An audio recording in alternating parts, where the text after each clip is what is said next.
पाटील आरो system Akluj आपण आता आहोत कर्नाटकमध्ये. कर्नाटकमधले शेतकरी आहेत, जवळपास 66 एकराचं क्षेत्र आहे.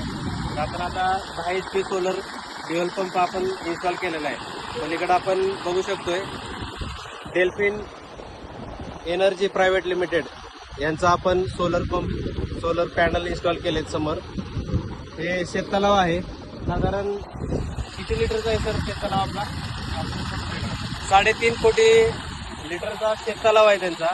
तर आता आपण सरांची प्रतिक्रिया घेऊ की त्यांना काय अडचण होती. लाईट नसल्या कारणानं क्षेत्र सगळं व्यवस्थित भिजत होतं आणि त्याच्यामुळं सोलर बसवायचं फायनल केलेलं होतं. त्याच्यासाठी आता समाधानकारक पाणी येतं. तर आपण 10 HP सिस्टम 2 सिस्टम इथे इन्स्टॉल केले. आता आपण एक सिस्टम चालू बघतोय, एक आणखी आपण इन्स्टॉल करतोय. तर 10 HP चे 2 सिस्टम आपण सोलरचे इन्स्टॉल केले.